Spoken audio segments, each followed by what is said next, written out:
Hey Gemini, welcome to my channel. This is Lotus Magic bringing you your September 2018 Oracle Guidance message.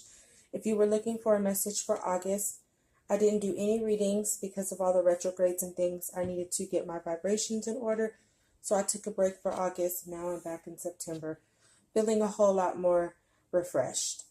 I'm going to go ahead and get started into your reading, and you have quite a bit from the Oracle Guidance deck, so I'm going to go ahead and get started. The first card the first message I received was from the God of reflections. The qualities you see in others are simply your own reflection. So it's possible that you've been being very critical, or it's one or two things. Either you're seeing in others what you're not seeing in yourself, and you need to take some time to know that what you see in others, the qualities you see in others, good or bad, are merely qualities that lie within you, and that's why you've attracted these people, good or bad, into your life. So if you've only been seeing the bad in someone, it's a reflection of you. And perhaps you need to balance that out with noticing the good in others and also seeing that reflection in yourself. You also got a message from the angel of clearing. Your time of waiting and confusion will soon be over. So what I'm getting from this is perhaps there's something confusing going on in the matters of the heart. And I say matters of the heart because of the pink. That's a color. Pink and green are colors of the heart chakra. And so maybe there's been a lot of confusion in a relationship that you're in. And so because of the confusion, perhaps it's making you focus on the negative in this person. And so you're being very critical of that person, but you have to understand that those negative things that you're seeing in them are quite possibly the same qualities that you hold. It may be for a different reason. You may display them in a different way, but overall, you still have those qualities still are a reflection of you if this person is in your space, because we attract what we vibrate. So you really need to pay attention to how you're viewing this person, because it definitely can give you some clues onto how you're seeing yourself. And you need to do the work and do some healing to have both a better reflection of yourself and a better reflection of this person. Your next message comes from the Goddess of Oneness. Someone you love is thinking fondly of you at the moment. So now that we have these all together, what I'm getting is perhaps this confusion that you're going through with this person is causing you to feel like they don't see you how you want them to. So it's making you very critical, and the criticism might be coming as a way of defending yourself. But you don't need to do that, because regardless of the confusion that's going on and how this person might be displaying and showing you how they feel, they really do think fondly of you.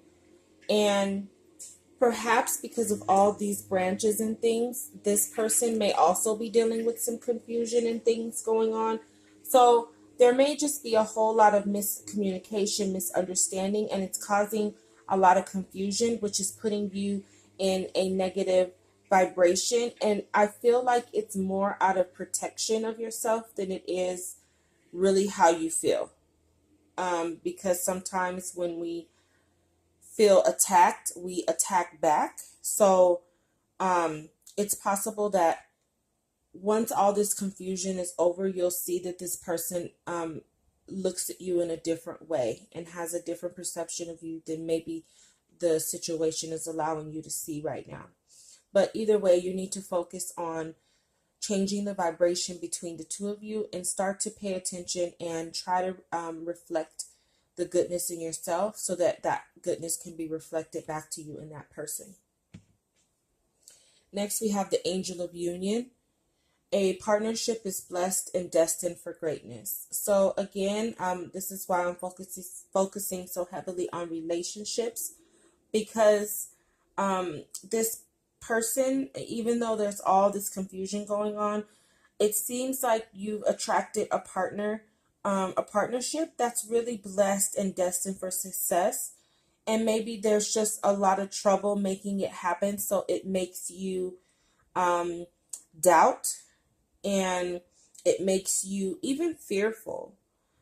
Which is why you're going to the criticism. It's almost like you're trying to convince this yourself that this person wasn't good enough for you anyway, because look at all this wrong. Look at all of these negative things about this person, and you may be just doing that because you're trying to protect your own heart right now. So you're doing that by being overly critical when you don't need to be, because this person is, if they're not already there, this person that is coming is actually a blessing from God, and it's a destined relationship. So regardless of the confusion, regardless of what's going on, destiny has already set in motion a person to come into your life that's gonna create a partnership that's blessed, and it's gonna create a lot of greatness between you two, a lot of growth, a lot of love. And I see this bird here over the two. And birds are symbols of messages. So maybe the two of you coming together, you have a message to give to the world as it pertains to love.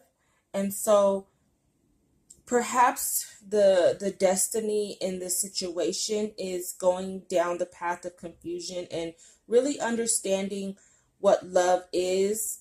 And sometimes you have to do that by understanding what it's not. So maybe it's possible that you've had to go even through with this person, aside from any other situation, an understanding of what love is not, so that when you two come together, you understand that the two of you represent the highest form of love, and that's unconditional love. And so you'll be able to take the experience that you two had together with all this confusion and waiting and delays and agitations and frustrations and things going on. It's all going to benefit you in the message you have to bring to the world in terms of what love really is. You also got a message from the God of the arts. The artist within you is about to emerge. So I'm taking it, if I'm reading this in order, one of two things. When you two come together, there's going to be some creative idea that you guys have and work on together that's really going to ignite the spark in your relationship between you two and balance out the energies between you two and give you both the power to really succeed and make the relationship work. But I'm also feeling like it's possible that you as an individual need to be creative. Do something creative to balance out this negative energy that you have going on. And we've just come out of retrograde, Mercury retrograde, and Mercury does rule Gemini. So it's possible that during the retrograde, you may have had a lot of confusion, a lot of miscommunication, a lot of misunderstanding. And being a Gemini, you probably took the critical route. And so you just need to balance out the energies from this past retrograde. Gargle with some salt water because that always helps eliminate the negativity from the mouth. And then be mindful of the words that you use because Geminis, I am a Gemini, we can have vicious tongues when we're upset, and we say things that we don't mean and that we often regret, which is why sometimes we just would rather take the route of not saying anything, but sometimes we just don't do that, and our mouths get us in big trouble. So it's possible that Whatever's been going on with your mouth and your words and your criticism, you really need to balance out the energy from all this confusion, because I understand that confusion can cause negativity. That's just a given. A state of confusion, you really can't have a lot of positive energy when you're in a state of confusion and you're feeling like your back's against the wall, and this person might be, giving you some vibes that, you don't like, so you're just defending yourself. And it's possible that you just don't have anything to defend yourself for. You just have to be more patient. This is a union of that's been destined, written in the cards. So no matter what you do, it's going to happen. But you want to bring yourself into union in a positive way. And being that there's a lot of red going on, I feel like maybe for both of you, there's some root chakra issues where there's this fear of love going on that's also causing confusion. Both parties are a little fearful, maybe for different reasons. So, for example, love is a give and take situation. But if that energy is not balanced, there's going to be someone giving more and taking more, or and it's not going to be a balance of reciprocation of give and take between the both of you. So you never want to be the one who's giving, and someone's just taking. You never want to be the one taking, and not giving it back. So it could be a little bit of that, and it's that root chakra. One person has just a fear of giving love, and one person has a fear of receiving the love. So it's causing a lot of confusion, a lot of delays, and a lot of anger with you. So work on balancing your energy by being creative, doing something creative, and perhaps this will balance out your energies. Or like I said earlier, perhaps once you two come together, there's going to be something creative that you do together that's really going to light the spark between you two and get the fire going in the relationship. Where to focus your energy? We have surrender. So you need to focus your energy on letting go and letting God. And God is creativity, and God is love. So perhaps by focusing on creativity, you kind of let go of the stress and the worry that the situation is causing, but you also are letting the universe do their part in manifesting by surrendering. Okay, just let it go. Don't try to control it. Don't try to do more than you need to do to make it happen. Don't overexert yourself.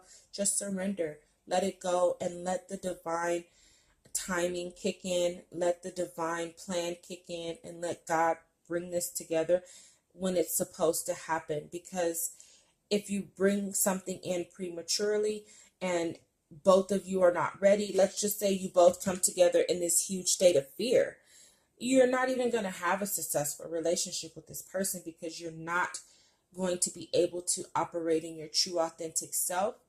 Therefore, you guys are going to create more problems than you will solutions. You're going to create more disharmony than you do harmony. So it's like you both need to balance out your energies, and then you can get yourself to a vibration to really bring this union into place. And like I said, this could be for someone you're dealing with already, or just preparing yourself for someone to come. So if you don't have anybody, maybe you're just being critical on your overall views of the opposite sex or of the sex that you choose to date. I'm not to discriminate, but maybe you have issues with the type of person you're trying to date, and it stems from your past. And so you're being critical of just the whole being with someone because of past mistakes, past hurts, past issues that you may have gotten, and it's caused you to have this negative view of dating in general. So you need to, but you also need to understand that that's still a reflection of you.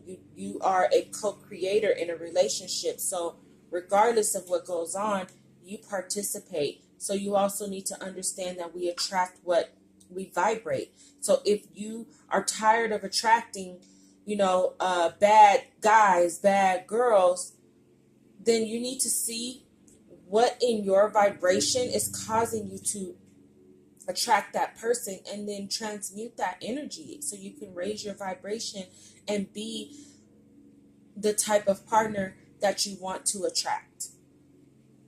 Okay? So focus on getting rid of the criticism. Like I said, washing your mouth out with some salt and water, taking a salt bath, putting salt in the corners of your home. I don't know why I'm focusing so much on salt right now, but salt at your front door, wherever you can. And like I said, it will help neutralize some of that negative energy so that you can really vibrate at the level that you want to attract. This person thinks fondly of you regardless of what's going on. That's not an issue. They like you. They love you.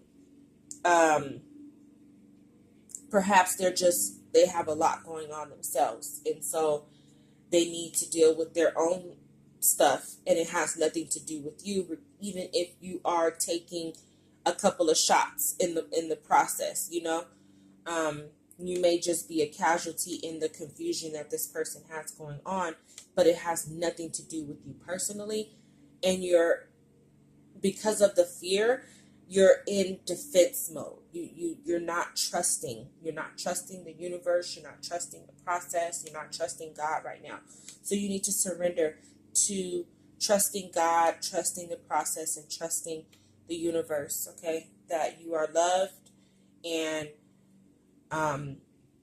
start to just reflect that good side of yourself so that person can also bring their vibrations up to reflect that back to you. Your healing inside message comes from Tiger's Eye. Unlock your creativity, find prosperity and lasting success. Long journeys and celebrations lie ahead. Your personal power, confidence, and energy are high. Use them wisely. Commit to goals. Distinguish between wishful thinking and what you really need. Assist friends to gain their heart's desires. Past lives throw light on current situations. So it's possible that the issues that you're feeling and the fears come from past lives, past relationships. I don't necessarily, so when I think of past lives, I don't necessarily think of the past lives we lived every time we die and come back. I strongly believe that in our current lifetime, we live and die many times. If you study numerology, there's what's called pinnacles, and every 9 years we hit a new pinnacle. So to me, that transition between your 9 personal year and your 1 personal year is your 9 being your death, life, 1 being your life. So that's what I call life after death. And we have lives after our deaths many times in our current lifetime. So because we're always making transitions that take us to the next level. When you're 9 going to 10, there's a lot of transition going on. When you're 18 going to 19, that's a big transitional year for entering adulthood. When you're 29 going to 30, that's a big transition, because 30 is a new plateau where your life direction tends to change, and so on and so on. So you see where I'm going with this. We live many lives, and this is why we evolve. It's like it's basically, to me, laying out the process of evolution in our lifetimes and how we evolve in our lives. Okay, so it may not even just necessarily be the past life situation, but it can, because we do bring lessons from past lives to learn in our current. But I feel like for this reading, it's more so your past lives and your current situation. So go back and think about when you started dating and how that first relationship, how that viewed and skewed your perception on relationships in general. Okay, your first love. And I'm going to go back even further. Take it back to, if you're a woman, looking at your father and seeing how your father shaped your perception on men. If you're a male, go back to your mother. See how your mother shaped your perception on women. Start from there. If you started out with a healthy perception of man and woman based on your parents, then you need to seek your first relationship, because it's possible that that very first real relationship, and that's usually around 16, high school, 16 for most of us, how that relationship shaped your perception from the time you were a child to you're an adult, and since you're dating. So it's time to take a look back at the past and see why do you have this fear? Where is this fear coming from, and how did you get it? When did you receive it, and how? And that's going to allude you to how you need to heal it, so that you can start to have a better reflection of yourself. Because whatever you feel about yourself, you're going to vibrate that out to others, and then you bring in a vibration that makes people treat you exactly how you already have in your mind. So really do some self-work. Do some sacral chakra healing. I'm going to be doing a workshop on here with a soul tie workshop, releasing soul ties. So you may want to do some work with releasing soul ties from your sexual partners, and especially ones that ended on a negative note, that ones that were, if you had some one night stands, if you know the name, anything that was not a true love relationship that was sexual, you need to do some healing with that. And so I'm going to do that probably at the end of this month or next month, but either way, it'll be on YouTube. And we're going to do some healing. I'm going to do some healing with the collective, so that we can heal the sacral chakra, because we hold so much about our perceptions of relationships in our sacral chakra. And if we don't heal that, we'll continue to vibrate in more wounds than the love that we're seeking. So until October, Gemini, love and light.